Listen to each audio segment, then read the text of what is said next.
Hello and welcome to the two-man power trip of wrestling. I'm your host, JP John Paz, and with me today is a very special guest. He's a former ECW TV champion 2 times over, former 3-time ECW tag team champion, of course, an ECW world heavyweight champion, Mr. Mikey Whipwreck. Mikey, welcome in. How you doing today, sir? Hey, John, it's good. Everybody has this big, long intro. Like, you think that, they know that they're watching. Hey, guys, I'm back. My kid's going crazy out there. So, That's right. But here I am. Nice. You did a lot in your career. You got to get, the TV champ, the world champ, the tag champ. I mean, it's a good intro. It's a nice resume, I guess. I'll take it. So what have you been up to? What's going on in your world? Absolutely nothing. I am making... When are we airing this? Next week. Next week. So my appearances will be over by then. But, so I'm not going to plug them because that would be a pointless thing because they'd be fucking over. Right. Nothing. I'm not making any more appearances. I put a thing out on Twitter today, kind of explaining the fucking list of hell that I deal with every day. And I didn't do it to complain, but everybody was like, oh, what's wrong with Mikey? Like, is he sad? Is he mad? Like, no, I'm not like any of that. I'm just, well, you saw the list. I'm done making appearances. Like, it's just, it's just done with it. I get confused sometimes if I drive. So I always keep the GPS on just in case with a destination. So God forbid I kind of just distract myself looking at the fucking cows down the road. I'll remember exactly where the fuck I'm going because that's happened already. I've gone to the store and just completely, like 20 minutes to a half hour has just like doesn't exist. Yeah, that's not good. I like to laugh about it because that's how I cope with everything. Right. Deprecating humor and things like that. But is Moose going to be pissed that you're not doing appearances? That's my question. No, I told him I'll do WrestleCons for him, and I've kind of told everybody I'll do WrestleCon, but that's it. Like, I don't want to do anything else. So just one signing per year, and that's it. Yeah, I think that'll be good to get it out of my system. I guess if it's even in my system. I mean, I might not even do that. He might ask me, for next year, and I just like, nah. If you're interested or not, yeah. Right. So how you're feeling, basically. All depends on my mood, and I'll be like, oh, I don't want to do it, and then 2 days later, I'll be wanting to do it, or 2 minutes later, oh yeah, I want to do it, or vice versa. Can you be talked into it? Sometimes. It depends. Like if I'm hanging out with Jerry and Shane and usually Hack, it's it's a good time. But I don't know. WrestleCons I'll do, but as of right now, I mean, that's just it. Like, I'm not doing anything else. Even with Shane talking your ear off. Yeah, well, that'll be at the time of this airing, this past weekend. But I always got along good with Shane, so it's always a good time to get to hang out. He's a good guy, good people. He is. He definitely is. He'll talk your ear off. He will. Oh yeah. Well, Yeah. Man, he'll talk your ear. I don't know if you remember this. Just want to mention this just because I thought it was so funny. And I don't want to forget because I forget everything too. A few years ago, we booked you in Virginia. We had you down for a signing.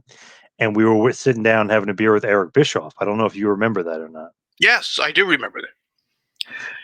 But I told him, too, it was nice finding out exactly what was actually going on at that particular point in time. And hearing it directly from him as opposed to, well, Meltzer says this and Brian Alvarez says this and Vince Russo says this. And it's, it was just nice hearing exactly from him. And not just from the creative standpoint, because he admits fully that kind of sucked towards the end. But all the other stuff with the merger, was it AOL? AOL Time Warner, yep. Yeah, so it was there was a lot going on. It was nice that he, actually said I was, talented, and that they botched the finish to uncensored. But it was cool. It was good to actually talk to the boss for a little bit and get his take on things. But that was fun. That was a fun night. I could have talked to him for hours. Like we could have sat there for another, I don't know, it was like an hour and a half maybe. We sat he's great and easy to talk to. And it's Yeah. funny, I don't know if you remember this too. He said for you to put something on Twitter about him and he'd go back at you, and you were like, "Wait a second, I thought we were working here." He's acting like this is a shoot. Like, I don't know if this guy is right or not. I don't know if you remember that.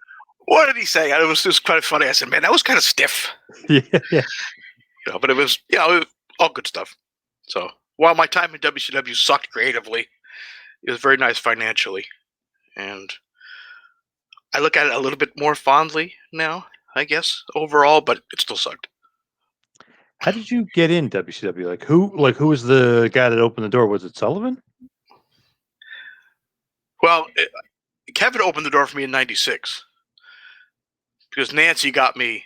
She told me to come down to Baltimore at the Great American Bash, come hang out and talk to Kevin. So I talked to Kevin. I was going to go in '96, and I was going to be managed by Teddy Long for whatever reason. I don't know. That was just that was the initial plan they gave me. And then Shane Douglas talked me out of it, so I didn't go that time. And then I don't know, Perry Saturn was talking to Scott Hall. I don't even really remember at this point. But I just remember eventually DDP called me. I think it was on either his Christmas Eve party or New Year's Eve party. He called me and said that everything's good. Your contract's written up. Eric has to sign it and send it back. And that was it. So, it's a really easy, thing. I didn't want to leave ECW at that point, but my bank account was very, very red at that point because I was getting all the ring crew checks too, the ring truck expenses and things. So that was also coming out of my bank account. But yeah, it's one of those things where it just kind of happened. Well, you need the money. I mean, if Paul's not paying, or if you get the bills racking up, Right. you got to make that paycheck. Yeah, it was definitely bittersweet because while it was nice to say, hey, I'm going to go work but Hulk Hogan and Randy Savage and I'm thinking Sting and and Ric Flair. It was just like, wow, that's pretty sick actually. But Paul pretty much told me to go. When I finally got him on the phone, he said, I can't pay you that, or I can't pay you anything nearly close to that. And I kind of didn't really want him to pay me that. I wanted to make some sort of offer, but he just said, you have to go. And it was a really short conversation, and that was it. Boom. Done. Why did he say you have to go though? Like, is it because he couldn't really pay you back almost, or afford to pay you? Well, I think they had that going on, and he knew my body was pretty beat to shit at that point. So From the wars of ECW. yeah. What was funny though, Terry Taylor was saying that he heard that my body was completely shot from somebody. Right. And then he called Jack Victory, and Jack said, "No, that's bullshit. Mikey's fine. Like he'll be fine. He's sore and beat up like everybody else, but yeah, it was just pretty funny that an anonymous source, Paulie, told Terry Taylor that I was basically crippled, which now might be the case, but back in 1998, 99, it was. Yeah, I was sore. My when knees you were got in pretty fucked. WCW, you look damn good. Yeah, I was actually motivated for about 3 days. Damn. Till it went all downhill. Yep. But yeah, no, it worked around. Like I said, I look back at it fondly at this point. Why is Paulie talking shit to Terry Taylor? That's what I want to know. That's Paulie. That's just how he is. You accept it? You've heard all the stories about Paulie, I'm sure, from Shane and Yeah. anybody else. So you know how he is. He's Paulie. Heard a lot of good stories. I almost would have been offended if he didn't. Right. Try to do something like that. Heard some good stories from Todd Gordon, from Harry Slash, from Shane. Got a lot of good Paulie stuff. Big Sal was just talking to him about Paulie. Big Sal's not so big anymore. Yeah, no. I mean, she's already still 6'9", but yeah, he's still not. Well, yeah. Try to move my camera around so I'm actually looking towards the camera a little bit. Paul Heyman, liar, genius. What do you think? Both. I don't even know why he lied. Like, he lied because he didn't want to tell people the truth. Which, wait a minute, that actually makes no sense because that's usually why people lie, because they don't want to tell them the truth. But Paul did not like giving people bad news, and Paul did not like being the boss, and he did not like confrontation. I don't think. I think he likes it on TV, confrontation, but I don't think personally he enjoys confrontation with most people. So I just think he did it to, avoid all that. And then knowing that he's the boss, what are the guys really going to say? There weren't too many that told him to piss off. Sabu did, but there weren't too many that would actually just tell him, "You're full of shit. Fuck off, Paul." And then you just got to learn to accept it. That's just how he is, and What about you? Yeah, I have a career in the first place because of Paulie. So, and overall, I did okay for myself. It wasn't like he fucked me over. Well, a little bit at the end. I didn't get any money, but what? At this point, it's so long ago, and what I may have felt in 2000, 2001, I definitely don't feel now. I'm really at a point where I'm just like over it. Like there are people I used to talk to all the time. I'm not going to mention names because I'm just not in the mood to deal with it. But there was somebody I talked to all the time in ECW, every day, pretty much every day, 6 or 7 days of the week. And when I went to WCW, talked to them every day, like pretty much every day, same thing, or at least 4 or 5 times a week at that point. And then that person went to WWE, and I never heard from him again. Wow. Yeah. Until I got a phone call a couple years back, which I thought was to just say hey, which I thought was pretty cool, but it turned out that they actually just wanted something. So it was disappointing, and that part still bugs me. But whatever. It is what it is, and I don't. I'm not going to deal with it. You're allowed to say who it is. Oh, I'm allowed to say who it is. I'm just not going to because I don't even need the fucking drama. Gotcha. Why? That was funny when it would be drama, and then it would just be like, what? Then I would get annoyed. I'm like, oh, fuck this guy. And I'm at a point where there's no heat with this person, but I'm just, if I saw them, I'd say, hey, what's up? And that would pretty much be it. It's just shitty that after talking to somebody every day for like, 3 or 4 years, that's kind of what happens. But, oh, well. Why is that, though? Like, why did they go to WWE and stop talking to you, though? It kind of doesn't make sense. Well, I guess at ECW, we saw each other all the time, we saw each other almost every day. So you kind of had to talk to them. And then when I went to WCW, they were not in WCW. And I think they were staying close at the potential of maybe me putting a good word in to get them a job.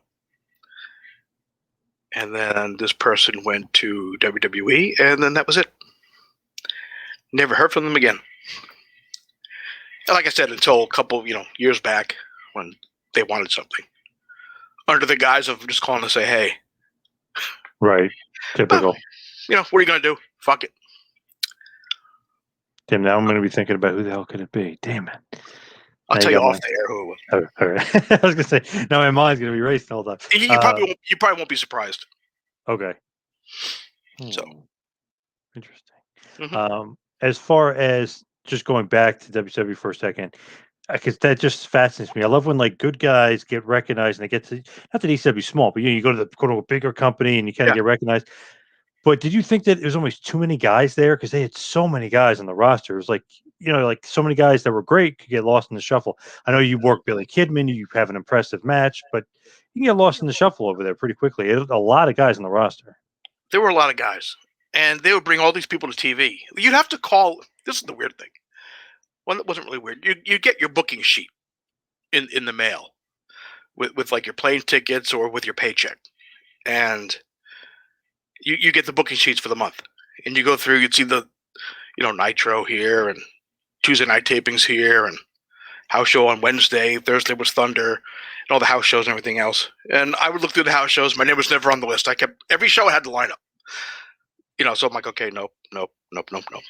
And then you'd have to call on I don't know if it was Thursday or Friday, you'd have to call into this 800 number, and you'd have to listen to the talent list for Nitro.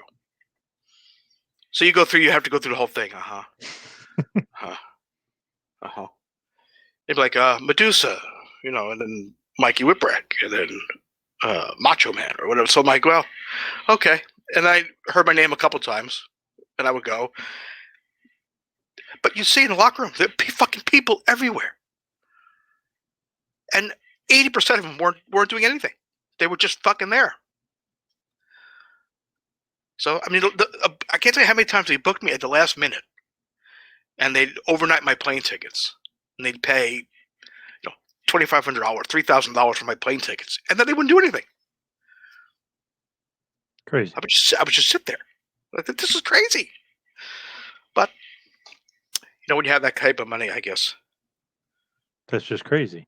And that's interesting the way they do that. You got to call the number and you had to call, and then on Monday or Tuesday you had to call for Thursday. It was for Nitro and Thunder. You had to call in and call the talent hotline. Wow, is that normal? I don't know if I've ever heard of that before. I don't know. That's how they did it, which I guess was, in a way, was kind of good. You have to call, see if you were going there. If you were on the list, then you figure, well, I'm staying home, which happened to me quite often. But I mean, it seemed to work out all right. Do you get paid anyway for being at home? Yep. Guaranteed contract?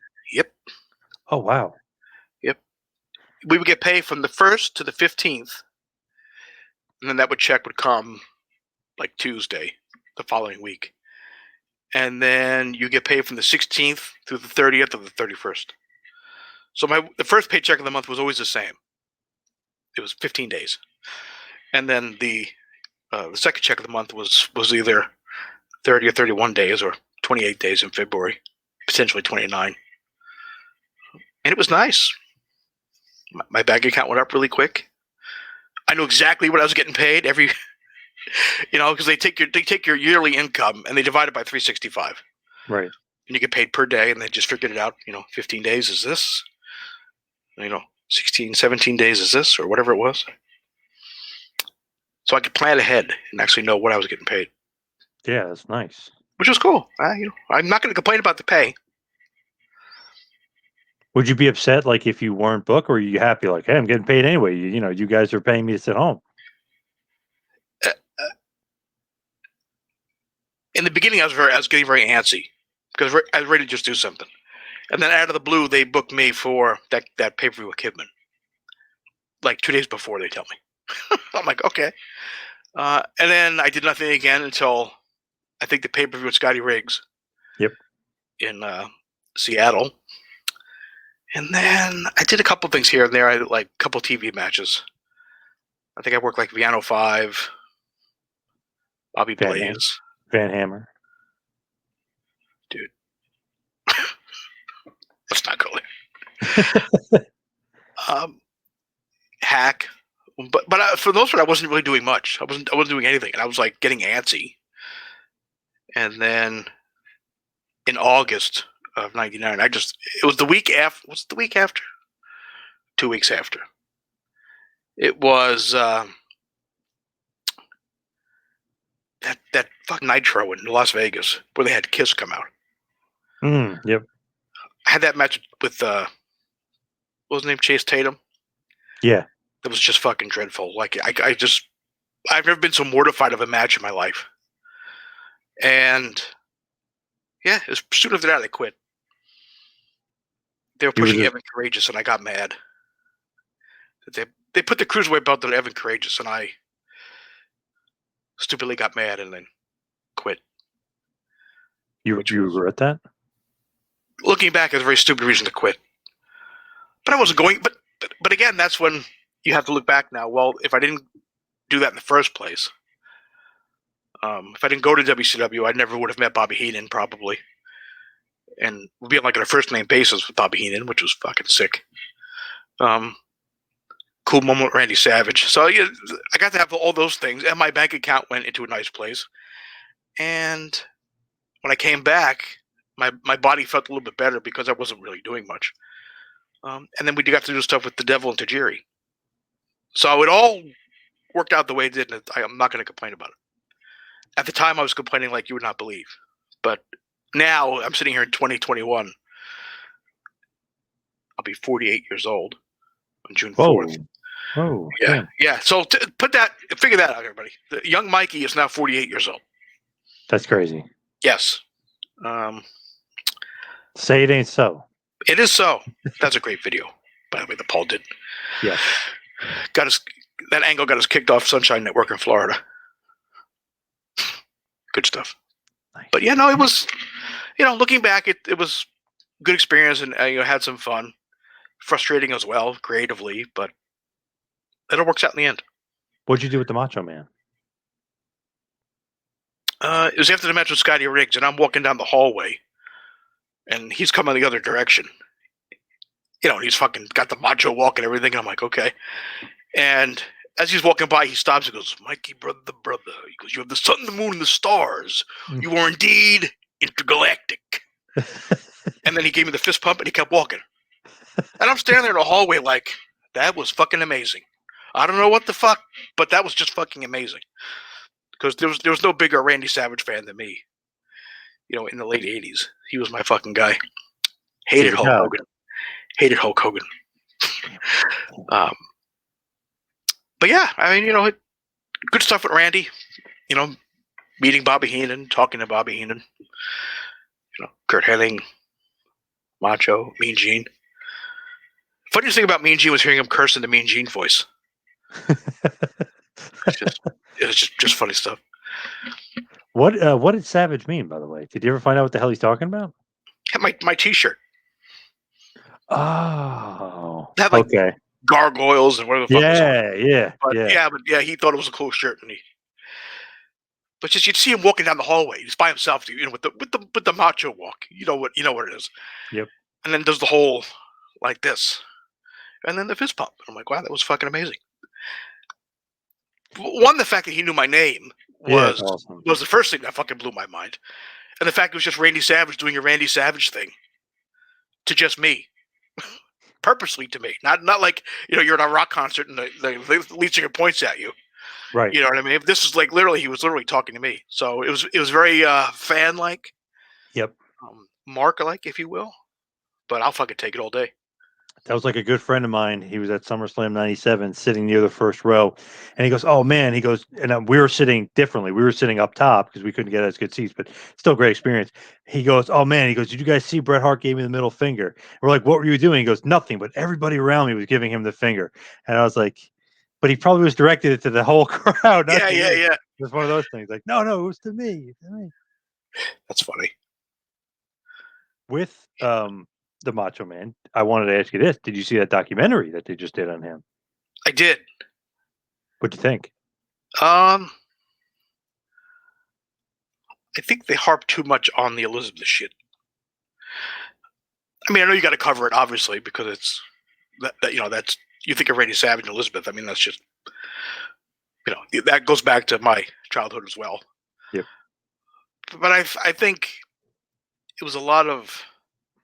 I think they kind of buried him a little bit with the way people thought he treated Elizabeth. And, I don't know if there's actually any proof that he did this. Now, I'm sure he did because everybody fucking says it. But and I think they harped on a little bit too much of the, some of the negative shit. Yeah. I feel like, though, she was so good looking, I wouldn't trust any, and he's paranoid as it is. I wouldn't trust any of the wrestlers, I mean, look, I'm not saying he was completely wrong. Yeah. Maybe a bit paranoid, overboard. Yeah. A little too paranoid. But I don't know. It was like I don't know. I mean, you have to talk about it, obviously. But I don't know. But the Gorgeous George stuff, that's where, to me, it took a downward turn. Like, didn't need her on there. Didn't need her son. Didn't need her sister. But they need Bubba the Love Sponge. They fucking buried him. Yep. So, which I just don't think was necessary. Made no sense. Yeah, he's not here to defend himself. So, is it true? Not true? Slightly exaggerated? Downplayed? I don't fucking know. Just crazy. But It's like, I mean, oh, he did ecstasy and all this other stuff. I don't know. It was like, do we need that? All those guys are doing something. Do we really need all that crap? well, the way Randy Savage cut his promos, the way he acted, would you be surprised? No.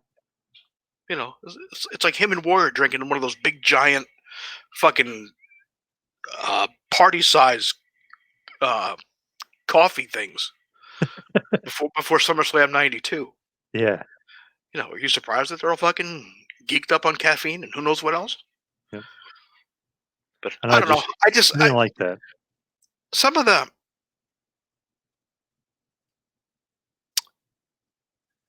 they're doing a documentary on the Macho Man Randy Savage, not Randy Poffo. You know what I mean? Yep. Like, I don't know about the Macho Man. Like, I don't know about this shit and the wrestling shit. I don't need to know about, you know, what he may not have done. Same with the Warrior. Like,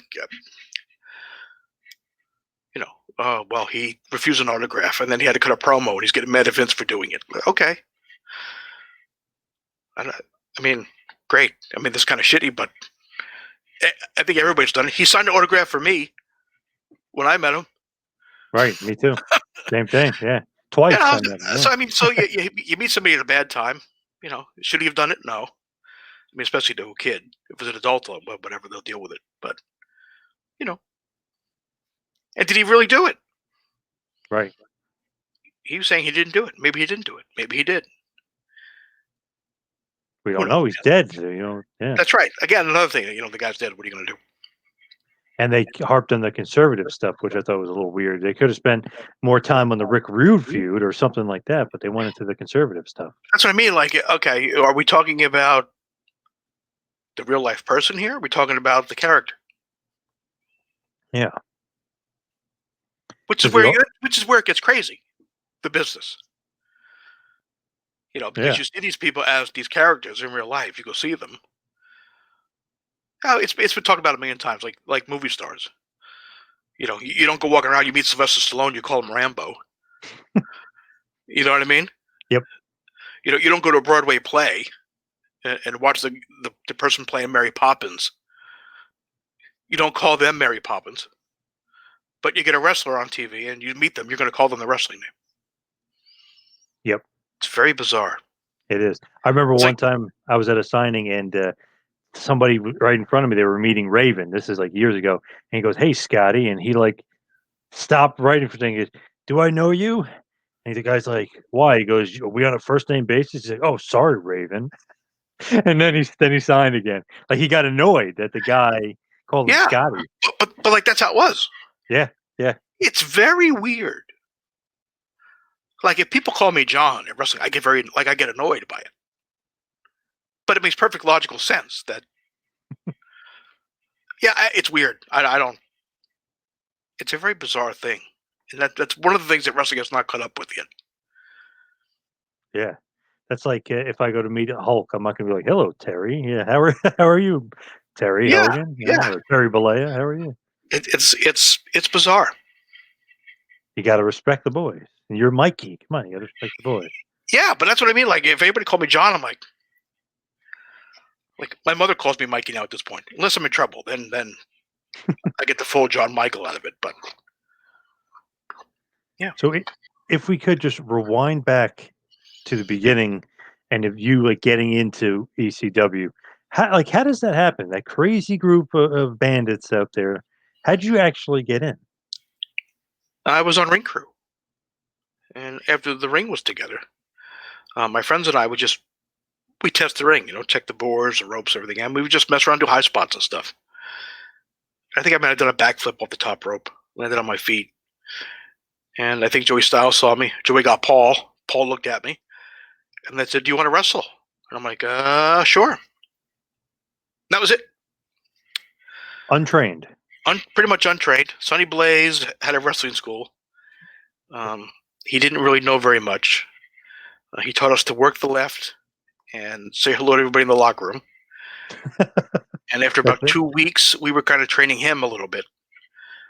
But he wouldn't charge me to train because he said I'd never make a dime in the business at my size.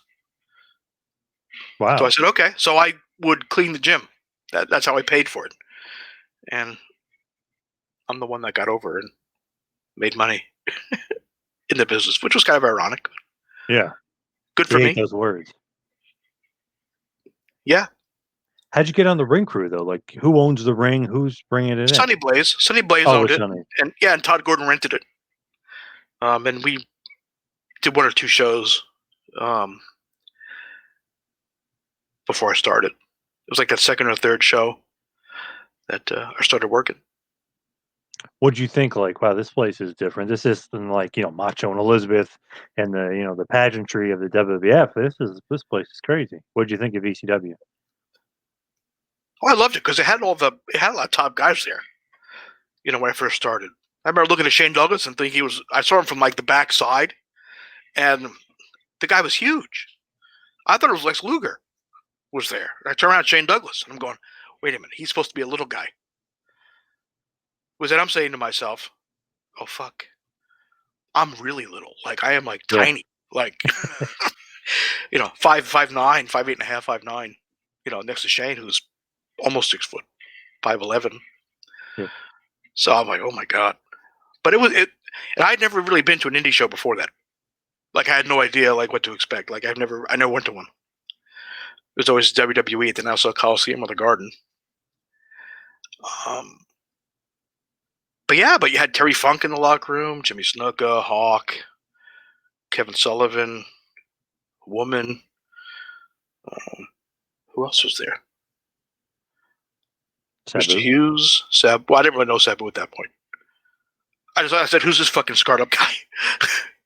I knew. Well, I wasn't at an indie show. I went with Sonny Blaze up to some shitty place on the border of Canada in New York.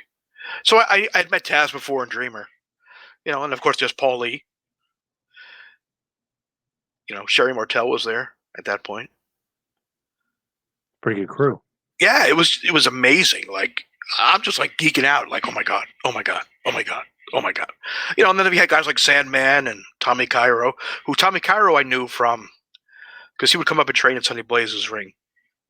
So he was pretty good to us, and he actually let us. We trained with him. He actually let us do stuff with him. He kind of run spots with us. Most of the guys that were there would just beat us up. Not badly beat us up, but they would just take the heat on us just constantly. But Tommy Cairo and Chris Michaels would actually work with us. They let us just do some stuff, which was cool. So I knew Tommy. The Iron Man. Iron Man Tommy. The Iron Man Tommy Cairo. Yes, Tommy Cairo. Who else was there? I'm trying to think now. How many more people we could talk about who was there? Stetson, Hot Body, old guy. Yeah, but I didn't know them. I mean, I'm talking Stevie? like people. He wasn't there when I first started. Yeah, I think that might have been all the top people that were kind of there. There's probably a few we're missing. Salvatore Baloma was there. Oh yeah, can't forget. And I was like, what the? I'd never seen him as this gladiator thing. I remember him with the mule kick. That was like the job guy in WWE. Yeah. Oh yeah. And then I see him with this big beard and this gladiator type outfit. I'm like, what the? Throwing stuffed animals to the children. I go, I don't know what happened to this guy, but he seems to have lost his shit. He's no longer the WWF sports entertainer. No, he was. He was crazy. But that gimmick probably would have got over. Could have, yeah. But I guess he came up with it a little bit too late. They didn't want to use that, I guess. I guess that would be almost copy Hercules. Kind of. Yeah, similar. When Herc came in, he was doing the whole. He had like the leather outfit and everything else on. Mm-hmm. Yep. The chest gear and everything, but yeah. But yeah, that's how I got in ECW, and I was just in awe all the time. Watching Terry Funk, putting a match together. With Shane Douglas and things. I'm like, wow, this is just fucking crazy. Like, I do not belong here right now. Watching Hawk put his makeup on. Or screwing the spikes into the pads. Just like shit like that was just crazy for me. Pretty cool, though. Yeah. Amazingly cool. When he first puts you on TV, what does he say he wants to do with you? Does he explain like the Nope, character and the nope, push, or he nope, just throws you out there? nope, nope, nothing. I didn't even know it was me. He said, "Mikey Whipwreck, go to the ring," and I'm looking around. I had no idea that was me. Mikey Whipwreck, go to the ring, and I'm looking around. Finally, he comes over and goes, "Are you going to go to the ring?" I said, "Why?" He goes, "You're Mikey Whipwreck." I went, "Oh, great." So now it was my first match. It was against Mr. Hughes.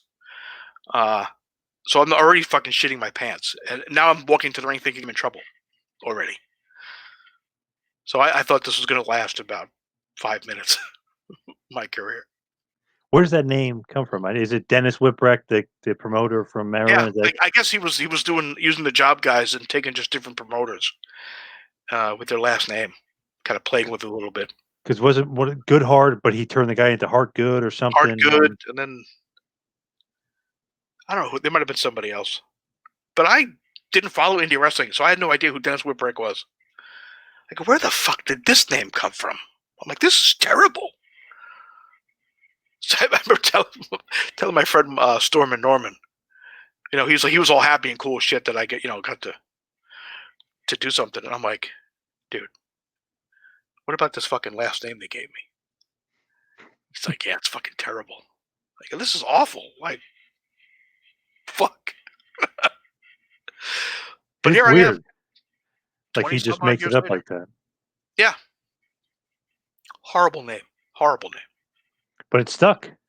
It stuck. Like, when people find out I was a wrestler, they go, oh, what's your name? I'm going, Shipwreck? No. Whipwreck. Oh, okay. I couldn't have a cool name. Like Randy Savage. No, I'm Mikey Whipwreck. I would just feel stupid just even saying it. My name is Yeah. John. Just call me John. That's fine.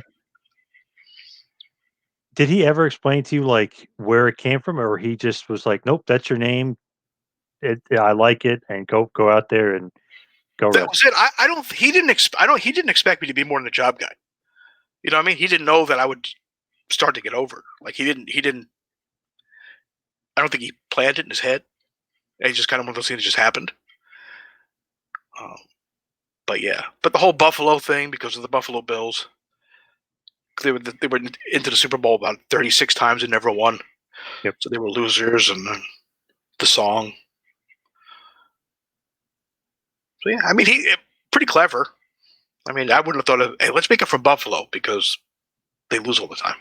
But Paulie was a Right. big Giants fan.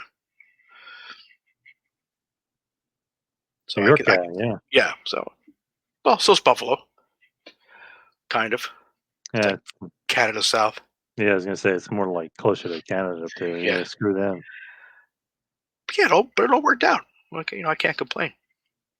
When you initially start getting a push, were you like surprised at your popularity? Like, wow, I can't believe I'm really getting over Yes, here. even to this day, I am because I would hate myself if I was watching TV and I came out. I'd hate that fucking guy, especially in Philadelphia. But I Yeah. think they just realized that I was literally taking a fucking beating and doing everything but killing myself to make these guys look good. So I think they appreciate it. Except that fucking one guy in the front row, the sign guy. He hated me with a passion.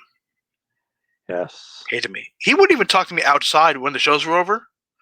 Like fans would linger, and of course I was a babyface, so I was allowed to talk to people. And he wouldn't talk to me. I have to stay in gimmick. Wow. Oh, okay. Weird. It was very weird. I'm like, okay, guy, whatever. That is a tough crowd. If you think about it, it's like, okay, how is this character going to get over with this crowd? I mean, they hate everybody. They're so tough on everybody, but just you Just take really, insane really, beatings, and they appreciate it. yeah. I mean, you really got over it. Yeah. Oh, Strong. because they were smart too. I mean, as far as fans could go back in '94.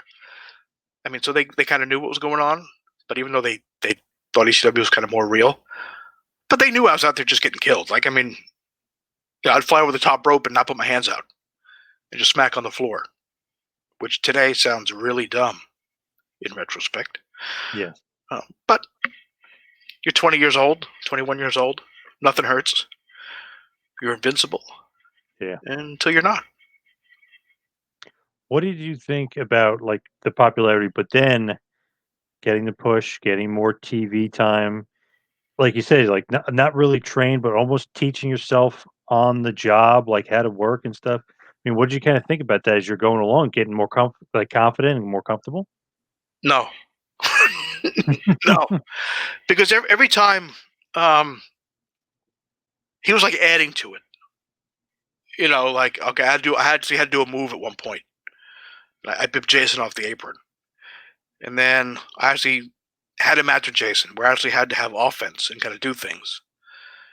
And then it went from that pretty much like a month or so later, 2 months later, to team with Cactus, the Public Enemy. So it was a constant up. There was no like, okay, cool, I'm good now. That came 90, 96. I felt nervous and shitty before every like literally like oh my god every match. Um, and the worst one was the match with Cactus. I was fucking like again no bigger fan of Cactus Jack than me. Then I got to fucking team with the guy and learn from him. And now we have to have a match where I actually have to remember things and do things like to him with him. Like I was like marking out. Like I was just like, oh god. And then after that, I kind of like this for a while. So at that point, I felt it was just putting matches together. I was teaming with Spike a lot. I think with PG-13 maybe. I think they came in around that time. Yeah, and they got into stuff with PJ in 97. But I mean, that 96 and 97, I was kind of just doing my own thing, just kind of hanging out. And just kind of learning and doing that and getting to work and just kind of put things together. And every now and then you'd be doing something, and you'd be like, oh, that's how that works. And you feel yourself getting these levels like, oh, I got it. Ooh, I got it. Like when you're playing guitar, you get to a certain point, like I'm stuck, and then you're like stuck in the same spot for weeks or months, and then you fucking get it, and then it clicks, and you're like, oh shit, and you progress a little bit, and then you hit another wall where you get frustrated. But I just got to learn from everybody. Like I don't know how many people. I mean, I got really fucking lucky. I had no anything, right? I thought I knew what I was doing. I knew how to get beat up. Like that part I had in selling. I had that was just natural to me. But I got to sit and learn from Terry Funk and Hawk and Kevin Sullivan and Sherry Martel and Shane Douglas and Jimmy Snuka a little bit. And then Eddie Guerrero comes in and Malenko comes in. Benoit comes in, Scorpio comes in, and I just get to learn, like even Sabu, get to learn from all these people as like a clean slate. I didn't have 5 years, 6 years, 7 years of bad habits or thinking I know what I'm doing. I had no fucking clue. So I would just sit in the locker room and just listen and watch, and ask questions and be respectful and polite and just appreciate it because, I mean, Paulie told me all the time, he goes, you have such an opportunity now to learn from these people. He goes, so just take advantage of it. And I did. I'm just constantly, just like a sponge. I was watching wrestling all the time, old stuff, new stuff. So it was an amazing time looking back at it. I've been doing a lot of reflecting lately because it's just, but yeah, man, it's just, God, I was fucking lucky. What did you think about winning the world title? Again, another thing, like, come on, we're in Philadelphia. Like, there's no fucking way in hell this is happening. And then it happened. And I remember when Cactus came out after I won it. You do take. I mean, I do. I don't know if I know Bret Hart does. Yep. But you have a little sense of pride of like, I've accomplished something. I haven't really accomplished anything. They're giving me this belt, but I've worked hard. I feel like I've earned it, and it's something that, whether it just be an angle or anything, that this company or the bosses specifically believed in me enough to give me the storyline and to do this as like a big deal for a company, because the world title in any company, well, maybe not today, but was a big deal. You know what I mean? Yeah. So no, I didn't walk around like, oh my god, I'm the fucking champion. Not like that. Just appreciative and just fucking thrilled that this company took the time to do the storyline and have a nice big payoff for me. And that they trusted me enough and they liked me enough to do that. Had nothing to do with being the best or anything like that. That's all bullshit. But I remember having Cactus come out, and I was like, I was fucking like thrilled, like I was happy as shit. You know what I mean? And then Cactus comes out, starts hugging me, but we were doing the I didn't like him at that point angle, so it was very like I really wanted to hug him, because he's holding me and shaking me up and down. Goes, Mikey, I'm proud of you. Congratulations, you've done a really good job. So he's like saying this just loud enough for me to hear it, right? And I Yep. wanted to grin, like smile from like ear to ear, like hug him back and everything else. But the storyline was, no, you don't like him. You don't like Cactus. Like, Right. okay. So that was disappointing that I couldn't actually show true emotion at that point. Uh, but it was cool. And then having a locker room come out and they put me up on their shoulders. It was cool shit. Quite a Again, moment. all fake, but there is a sense of realism in there if you look at it from a character and a job performance.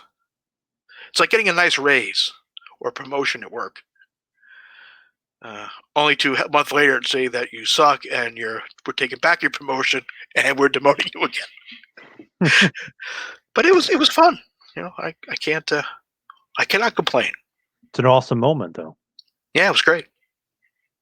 When you kind of look back and think about it, it's like, okay, I'm winning the world title, but it's like kind of fluky. I'm not really getting a lot of offense. Do you think like it's not comedic, but it's almost like like you could be better than that as champion? Almost like the character and the gimmick held you back at all, or you were okay with like where you were in the gimmick? I thought it was holding me back, but Paul said no. It's actually getting you over more because you're just now they're finding creative ways for me to lose or to win or lose but not lose the belt. Right. So it was again at the time I was like, oh, I want to like do stuff like I can do a little bit more than this. And he's like, no, this is stay the course. It'll come eventually. And it was probably like I don't know 7 months, 8 months, 7 months into it before I actually did anything. And that was just a hit and Jason with a forearm on the apron. And the place popped like crazy because that was like the first offensive move I'd ever did, aside from a tie up. Right. So yeah, again, it's just learning the business. He said you Yeah. have the hard. He told me I had the hard part down, the selling and getting the people behind you emotionally invested. He goes, that's the hard part, and you have that down already. He goes, if you get over in Philadelphia, I mean, you'll be fine anywhere you go. Did you like start believing in him more, like it just as a creative force? Because you started to hit on some things, some topic. He's definitely right. Yeah, I mean, he was hitting everything. The whole angle with Shane Douglas and Terry Funk, and the whole blinding angle with the Sandman and Dreamer, and just like all this shit's like he was on like fire. Everything was fucking good. Plus it's Paulie. I'm thinking, okay, this guy was on TV. He's booking everything, and what I've seen him do so far is good. So I trusted him with everything. Think about this. You did beat Steve Austin as well. Yeah, all his idea. Because I was supposed to lose to him, I think. Really? Yep.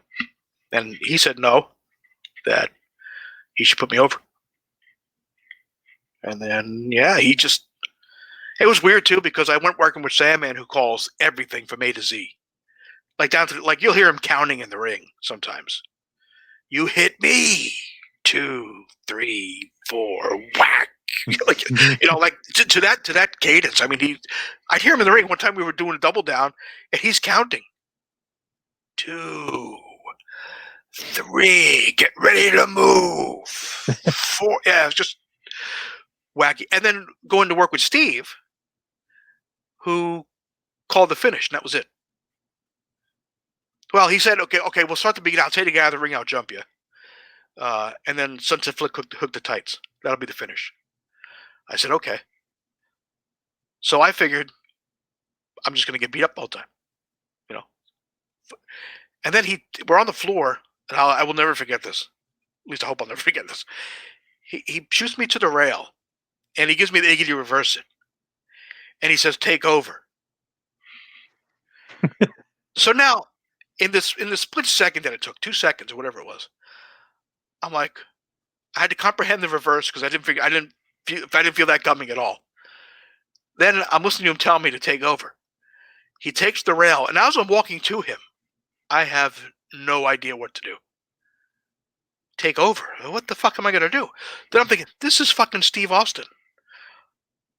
Like, had these great matches with fucking Dustin Rhodes and team with Brian with Shane and Ricky Steamboat, and I'm going, well, take over, what?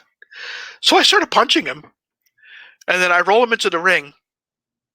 He goes into the corner, and I had no, like, what the fuck am I gonna do? Like, now I can think, okay, well, we'll do some buckle spot or something, but I couldn't think of anything. So he's in the corner, and he must have knew I was just completely like, he starts pointing to his arm. You know what I mean? Tell him, don't hit my arm. So I started just kicking the shit out of his arm. And then he goes, shoot me off reverse stun gun. I said, okay. And then shoot reverse, and he gave me the stun gun. And then we went home from there. But I had I was shitting a pickle sideways. I had no idea what the fuck to do. Take over. Like, it sounds so stupid now. Right. Back in 1995, Steve Austin telling me to reverse and take over. Totally just. It's awesome. Yeah, it's a great story. Yeah, that's unbelievable. At the time, I felt like a complete idiot. Do you think that he wanted you to go over because he wasn't going to stay around for long, and he knew you were there for the long haul, so he wanted you to win? I don't know, because he hadn't signed with Vince at that point, not yet. So I just think he thought, let's put the kid over. Like, nobody will expect it. It's a good thing, but that just tells you how cool he is. Just as a person, like he thought it was best for business, and that's what he decided to do. But he sat me down afterwards, and he said to me, Mikey, he goes, when we're out there, right? And he goes, I'm not going to use myself as an example. He said, but say I'm Hulk Hogan, and you're you. He goes, when we're out there, we're like this. You need me as much as I need you, and we have to work together. So you can't be out there being like geeking out that. Yeah, right. This, oh my God, this is fucking Steve Austin. Like, this is crazy. He said you can't do that. He goes, it's good to think that before the match and after the match and all that stuff. He goes, and it can go through your head. He goes, but when you're out there, you have a job to do. And when I said take over, he goes, you should have beat the fucking shit out of me as best as you could. I said, no, you're right. He goes, so that's what I learned. And when I tell people, I said, when you're in the ring with somebody that you can learn from and is at this fucking level, give it to him. If it's just a squash, okay, it's just a squash. That's fine. But if you're given a chance to do shit with them, you're working together. It's not like I'm above you and you're going to do, you can't. You're working together. It's not me dominating you for real. We're working together, and you're letting me dominate you. Right. So that's when I learned that, okay, it doesn't matter who somebody is. Once you're in the ring, you got to do business. So, yeah, good lesson to learn. Pretty cool time, like, to have him in ECW. I know short stint, really, before he goes to WWF, but pretty cool to have him in there. And obviously, Sandman's mixed in. I mean, good little feud there. Yeah, it was fun. Again, the whole thing with Hack, and he was like, "What the fuck?" With the Hack with the stick. He wasn't a big fan at first. But he did it right for himself, I think. Yeah, I think so. Yeah. He did a thing or two. Whatever happened to that guy? I think he took the Whippersnapper and turned it into a stunner. Oh, Jesus, this is so funny. Like, I have never said that. People tell me, and I go, "Oh, okay." I'll make a comment, but I got it from Jimmy Garvin, who did it to Johnny B. Bad at a pay-per-view called the 911. And Steve got it from Michael Hayes. Yeah. Who I don't know if he got it from from Jimmy or he got it from, I don't know if you saw Johnny Ace doing it or whatever, but the Stunner and the Whippersnapper was born thanks to the Fabulous Freebirds. Yeah. Very true. Yeah, I remember texting him one time because I was walking before I got married to my wife. We were walking down the mall, and this is probably 2009, 2010. But we're walking the mall, and this guy comes up, and he wants to kick my ass. This guy, in the middle of the fucking mall. I'm like, what? He goes, dude, Steve Austin stole your finisher. You didn't do shit about it. And I thought he was kind of kidding. You know what I mean?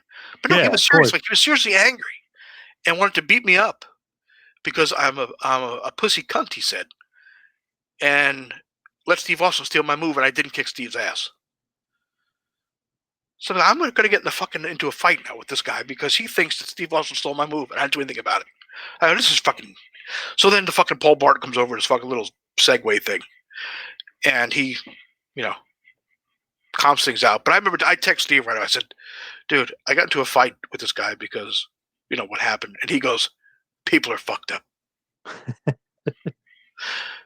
Which is crazy because it's honestly, it's like, this is, okay. This is going to happen here. Weird, like, for him to do that. You figured maybe he would thought you stole Austin's move or something. That's a weird. Yeah. Weirdo. And really wanted to beat me up.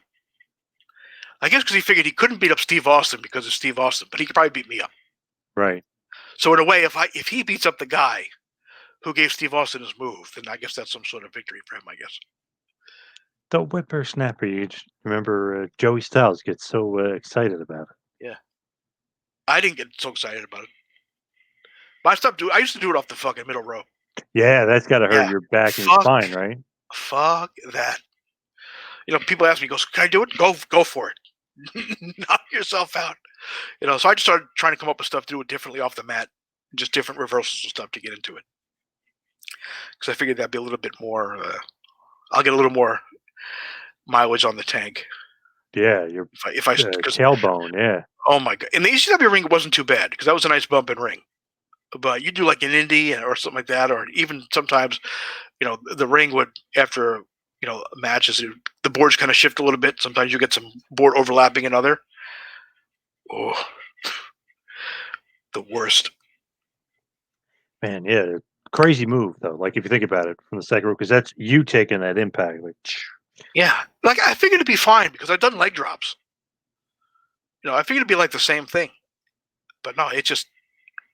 I don't know. I guess because the way you're falling, I guess you're kind of when you're doing the leg drop, you're kind of leaning a little bit, and your kind of leg is up, and you're kind of posting with your arm. mm-hmm. But with the stunner, you're kind of just taking it all ass. Yeah. Because it's constant, just. No wonder I have neck problems. Yeah, there you go. It's same with Steve, among other things. Same with Steve, yeah. Yeah. All those neck issues. Well, he had it from Owen, that power driver. That's of course, yeah. Started him, but yeah. Yeah. Crazy. But as we hit the wind down, head towards the finish, gotta ask you just generic, curious question. It's like one of those things where I guess you just pull up YouTube, maybe a bunch of fans are like, "Oh, Mikey Whipwreck matches." What's some of your favorites that they can just type into YouTube? Like, "Oh shit, this guy was good. This guy's better than I thought he was. This guy's great." The Kidman match, obviously, from Uncensored. Yeah. Yep. Some of the matches with PJ, just incredible. They were fun. A couple matches with Jerry. The match with Cactus, obviously.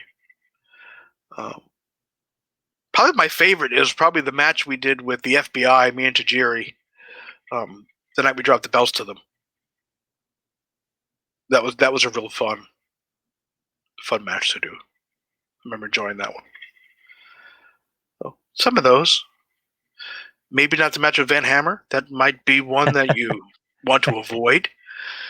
That one will show you how shitty I am. As opposed to watch the Van Hammer match, and then watch the Kidman match. Don't do it the other way around. Yes. Because you'd be like, what the fuck happened? Like, what? Yeah, what happened to this guy? It's that saying, well, he got so much better. Yeah, even though the time frame was off. Yeah. Yes, exactly. Yeah. I was just going forward in reverse. So Van Hammer wouldn't be your favorite opponent? No, or Chase Tatum. Right. Yeah, no. Favorite opponent probably Guido. Really? Okay. Yeah, I always had fun. It was just easy. PJ was always easy too. Jerry, for the most part, was fun, except he liked chain wrestling to blow me up. Yeah. But probably Guido and Mamaluke are my favorite. As far as Paul E, no tension with him anymore. Like if you saw him today, we know nothing. You're good with him? Yeah, I was always pretty much good with him. Like, I was angry at the way things went down at the end and things like that. But what are you gonna do? Did you know anything? Because you always hear from the guys like CW Anderson when Paulie on Twitter went nuts that one time because CW Anderson said, "Oh, this guy's out there, filming rollerball while we're Right. trying to save the company." Like, were you thinking it's like, man, what is going on at this point? Like, what the hell's happening? Yeah, but again, that's how Paulie was because he never wanted to be negative. He never wanted to give anybody negative news. So every time we talked to him, it was always positive. But as it went longer and longer, you're going, I don't know, this isn't looking good. And then he showed up on Raw. And I go, yep, that's it. We're good now. Yeah, Guess I can fill my calendar with whatever I want to do. he wasn't there at the end, the last shows, right in Arkansas, Pine I Bluff. wasn't there either.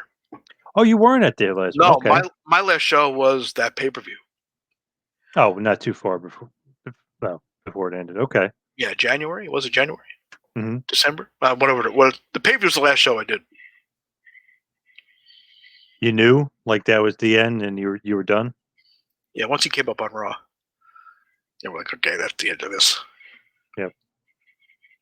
Now, as far as you and your retirement, quote unquote, you're going to be done for a while. You said except WrestleCon, or WrestleCon, that's it. So, like I said, again at the time of recording, I have two things coming up on Sunday. I have an online seminar I'm doing on the Saturday, and then Sunday we're doing it's like Cleveland and Erie, Pennsylvania, and then that's it. Like I've taken everything off the calendar. Like I have nothing to do. Um, I might be doing a private seminar in Florida, in Tampa, that I said I would do before I decided not to do anything. So I figured I will. If they ask me to do it, I'll do it. But other than that, I'm just done with all this. Like I can't handle my kids crying when I pack a bag. And the pandemic is kind of what started because I kind of it used to be like when I was home, right? I couldn't wait to go somewhere, and then when I was out somewhere, I'd be good for a couple of days, and then couldn't wait to go home. But I did a seminar with Jerry in January down in Fort Myers, and like I didn't want to leave. Like I didn't even want to leave. Like I didn't. When I was down there, I couldn't wait to get home. I had fun. Don't get me wrong. Hanging with Jerry and Scyther and King Mega and them, and all the people that came to the seminar. That was fun. But I just I just want to go home. Like And then of course all the mental issues I have and migraines and everything else. I just like being home with the kids. Like I got to see all their soccer games and like all the the school stuff. And I'm like, this is nice. I get to do all this. Then you think, well, they only live one. They're only young once. Not just yourself, but your kids too. So they're only gonna at this point they still want to spend time with me. So it's gonna get to the point where eventually I'll be the heel. yeah, And then they're not. There's that couple-year period, the teenage years, where they want nothing to do with the parents. But they're still at the point where I have probably maybe another year yet with my daughter. And my youngest is 4, so I got time there yet. oh my God, yeah, you got plenty of time. So it's I'm appreciating it now, and I don't want to miss anything, if at all possible. So I don't know if you have any plugs or anything you want to throw out there because you really don't want anybody bothering you, right? Nope. Like all my, I'm taking all my stores down online. I just don't want to do anything. Like I'll be on Twitch, because I like to play video games. So I'll do stuff like that, and I'll be maybe corresponding on Twitter with people, but I just appearances and selling shit, and I'm just done with it. Like, I have too much going on. I just can't. When you go to Lowe's and you, like you said, you have that. I went for like 3 things, and just 20 minutes to a half hour, just no idea what the fuck happened. I realize I'm in the fucking lighting aisle, looking at all the fucking lights. I'm like, what the fuck am I doing? Like, how did I get in this aisle? First of all, and Right. like, so yeah, it's crazy. Like, I can't see at nighttime. Night blindness is awful. Most wrestling shows are at night. So Right. if it's something local and I have to drive, I'd have to get a hotel, which is then another night away from the home. kids. So that's not good. Then, like I said, the mood swings are crazy. Like, which is part of the reason I'm not doing the podcast right now, because, like I told you before, I always have to be on and funny and entertaining. Which, if I'm in a good mood, like tonight, I don't know if you noticed when I started the interview, I was kind of like, eh. Like, but it's kicked in a little bit now, where I actually feel okay talking. Yeah. But yeah, like it's like pressure. Like, I have to be on, I have to be funny, and I have to be every Tuesday at 9 o'clock. I have to feel this way, and if I don't, I have to fake it. And if I have a headache at the same time, then it's a real struggle. And I don't fucking need this pressure to do this. Like, I just don't. So between that, the concussions, I get very lost when I talk. Like, this interview is not too bad, but I did one with Boogaloo and Lowrider on Sunday. And I can't tell how many times I just went to, like, what the fuck am I talking? Like, I don't even know what I'm talking about. Where they'd ask me a question, and I'd be like, what did you ask me? Like, I don't know. And I'll start to stutter and stammer. Like, which I kind of always did. I always talked fast. Which I always said, I don't talk too fast. You think too slow.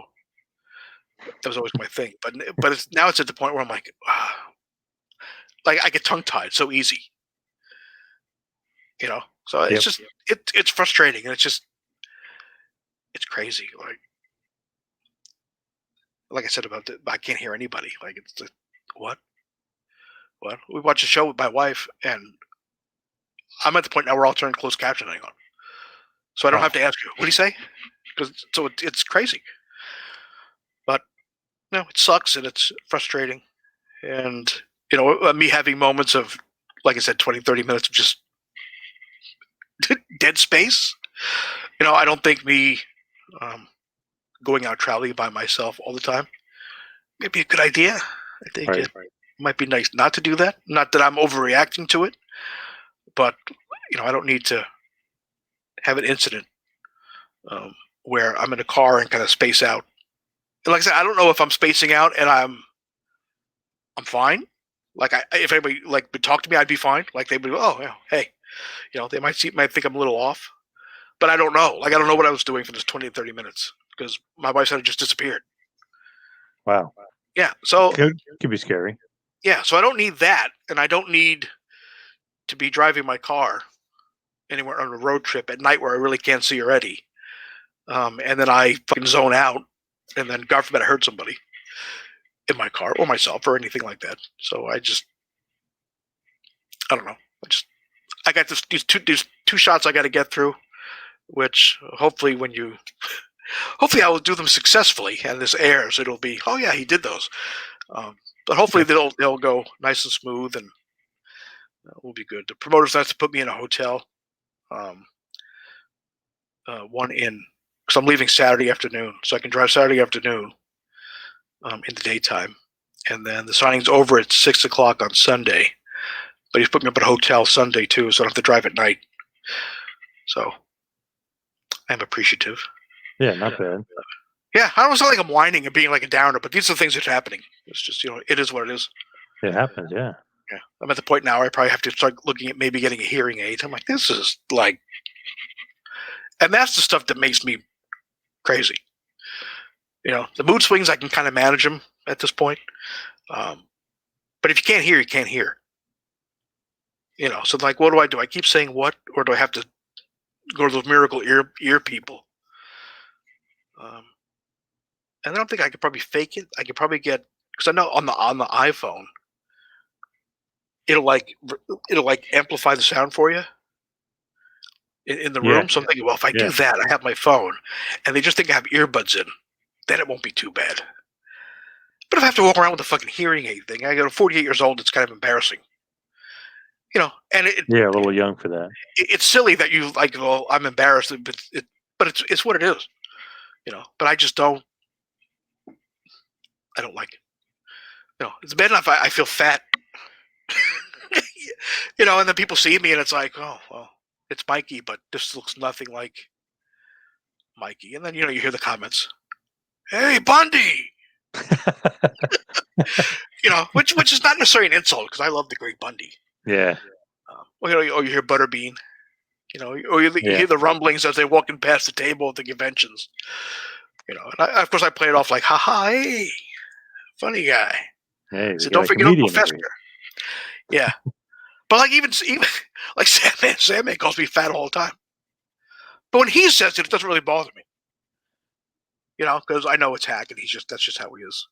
He's asking a friend of mine, so it doesn't bother me. But when other people do it, I'm like, God, this stings. And I'm not being like a fucking snowflake about it. It's, you know what? When you take this, and there's like a plethora of things that could possibly go wrong with me making an appearance, on top of the social anxiety I have already, probably not a good idea. Probably a good idea for me to kind of just stay home. And you were doing a bunch of signings for years. You were kind of racking them up there. Yeah, and Jerry, if you ever get Jerry Lynn on here, he'll tell you that he'll ask me all the time, "You okay? You okay?" And he'll know that if I just have to, he goes, "Oh, let's go for a walk," and we'll just go somewhere. And I just gotta take the noise and all the commotion out of it because all the shit going on, it kind of, I get wonky. But doing it with Jerry is always fun because he understands it. He's probably like my best friend, so it's nice to have that from him. And it's fucking Jerry Lynn, for God's sakes. Yes. So yeah, so not to be downer and depressing here at the end, but this is how it is, and I'm telling everybody. So, well, hopefully, so anybody else feels this way, you ain't alone feeling this way. It's okay to feel shitty and be fucking off your rocker. And hopefully, this isn't your last interview or last appearance. Hopefully, you maybe decide to get back out there and start doing them again. I don't know. Like I said, stuff like this, and even these I'm not doing for a while. I got the one I'm doing Saturday, which again is already over. Yeah. But like I'm done. Like the promoter wants he wanted me to do a signing, a virtual one. I go, no, I'm not doing it. He goes, oh, I'll pay you this much. I'm like, no, I'm not doing it. I'm thinking, God, that's a decent payday. Which is but like, no, I'm not going to do it. So then he offered to do it and have shit sent to my house, and I'll sign and then just ship it back to him. Yeah. Well, that I'll do because I don't have to do anything. I just sit in my house and just sign shit. Right. So that's okay. But I don't want to embarrass myself because it's only a matter of time before I do one of these interviews and it doesn't go well. And either going to say Mikey's on drugs or he's drunk or he's completely lost his fucking rocker. And I'd like to avoid that. Yes. So. At all costs, yeah. At all costs. I mean, but if I did do it, and that's what people noticed, I mean, well, okay, well, it is what it is. I'm not on drugs, and I'm probably not drunk, but I will have a drink every now and then. Nothing wrong with that. Yeah, not at all. Not at all. But hopefully, maybe in a little bit you relax, you settle down, and come back into the wrestling world because we're gonna miss you. I don't know. I'll miss some people. Like I'll miss you, sir. You've always been good to me, cool to hang out with. Yeah. But it's time for me to just kind of go do what I got to do. And if you want to see me, you'll come to WrestleCon. There you go. And if you don't come to WrestleCon, you won't see me, and that's fine too. All right, Mikey, thank you so much for all the time, and I appreciate being technically the last interview because we're going to pretend this is after that. Yeah, we can do that. That's cool. Yeah. It's all work. Yeah, it's all working. But thank you so much for all the time. Really appreciate it. Hey, thank you.